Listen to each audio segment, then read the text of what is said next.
Hey guys, thanks for tuning in. Welcome back. Today I wanted to talk about what I have come to consider novelty parts. Now, I'm sure Chad over at School of the American Rifle Works will agree with me, and I'm sure if he saw this rifle, he would probably want to punch me in the face. Um, this rifle has been running for a very long time, multiple years, several thousand rounds, close to 6,000 rounds on it now, in its current configuration. But with me wanting to rebuild this entire rifle, I've come to realize that the parts that I chose when I initially built it are more novelty rather than practical purpose. And what I mean by that is that none of these parts solve any problem that existed, nor did they add to the reliability or functionality of the rifle in a way that some other part that is less mechanically weak would do. And what I mean by that is, let's start with the JP Enterprise silent capture spring system. Now, I get the hate behind these, and I also get the hype behind these. This is the only piece that is from this novelty part video that is going to continue on to my next build, that is going to go into my rebuilt rifle when that happens, if that happens. Parts are expensive as hell right now, and the economy sucks, we all know that. But anyways, so the purpose of this is tunability. A lot of people hype it up because it gets rid of the scraping sound of whenever you charge the weapon, and it's I've never really paid attention to that. My ears aren't that fragile to be bothered by the sound that my gun makes. So there's that novelty of, oh, it's going to make your buffer tube quieter. It's going to get rid of the scraping and the twang that you get from a buffer and a buffer spring. I got this for the tunability of it in the terms of, if my gun's overgassed or undergassed, I can swap this spring out, I can swap these weights, and I can really tune it into the ammo that I'm shooting, whether if I'm shooting 55 grain, 77 grain, suppressed, unsuppressed, whatever like that. I can customize this to help my gun cycle more reliably, give me a better ejection pattern, make sure I'm getting full bolt lock back on an empty mag, all that good stuff.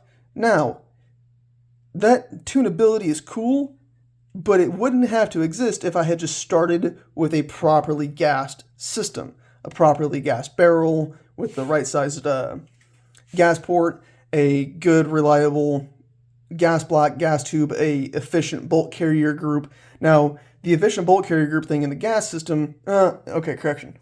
The bolt carrier group is not really a problem in this particular setup because I'm running a piston kit, but I'll get to that in a second.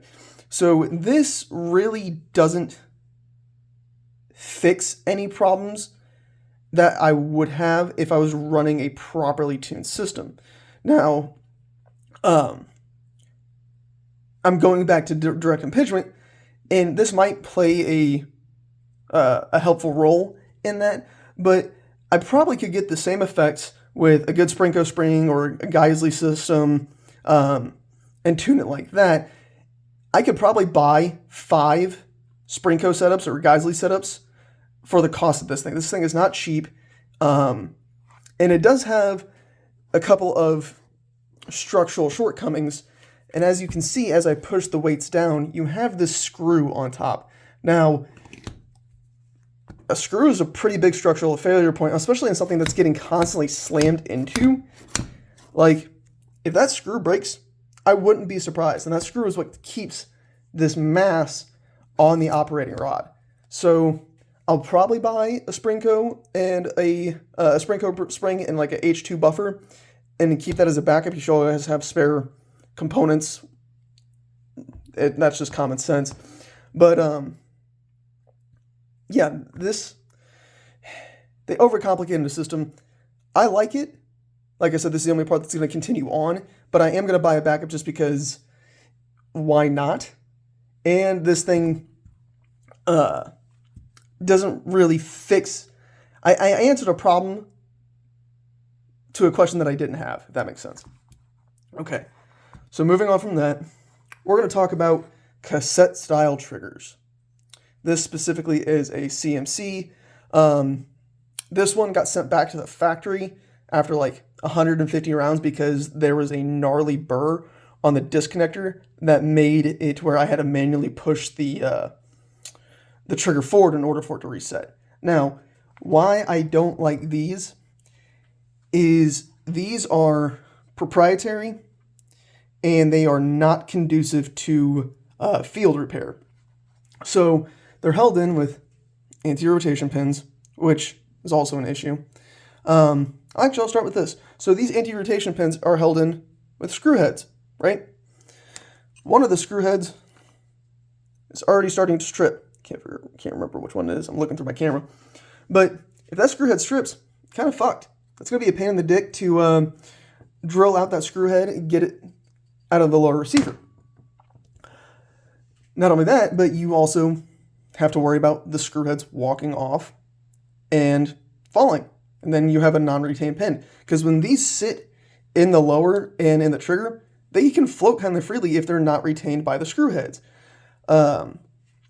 Another thing is on traditional style triggers, those pins are designed to rotate a little bit. Those pins are designed to move as the trigger springs move. Now, in this system, the trigger springs don't directly contact these pins. You have these sleeves, which are removable. You can service this trigger, but there's kind of a limitation because this is not a traditional hammer, and this is not a traditional trigger, and this is not a traditional disconnector. All these holes inside here are oversized to fit these sleeves. These sleeves are these screws are threaded. They screw on this side over here, but all the holes inside there are oversized so those pins can fit through there. I've seen a lot of issues of guys having underpowered springs, getting light hammer strikes. Another issue that you can run into is that since this is a captured system, and you look when you drop it inside the lower, that takes up a lot of room. If there's debris or anything like that, say you have popped a primer. I've never popped a primer. Actually, no, I popped a primer this weekend for the first time ever in my life on my AK, but that was a completely unrelated thing. But if you pop a primer or debris or anything like that gets down in there, there's no room for it to get clear. Now, me, thinking that I was going to be smart and do something cool, I went ahead and I dremeled the slot bigger down here, so in case there is debris, it can fall clear. Now, my dumbass thought that this was a good idea at the time I did this years ago. I realized that I didn't really do myself any favors, and I actually just induced a problem. I haven't had any debris get inside there, but I did make the hole for dirt and grit and leaves, whatever bullshit, to get inside there. I made the hole bigger for all that crap to get in there. So I did myself a disservice. Don't do that. The whole purpose of this channel is essentially y'all learning from my idiotic mistakes.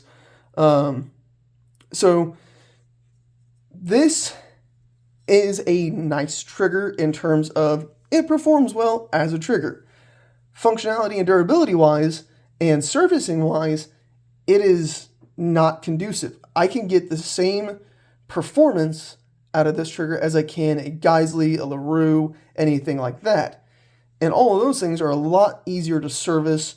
Parts for them are a lot more readily available, and they're easy to maintain. So that is something to keep in mind. I'm not a huge fan. I like it as a trigger. Like I said, I've had almost 6,000 rounds on this rifle now with this trigger, with the fucking piston kit, and it's all done well. But just because it works doesn't mean it can't be improved or there's not better things out there.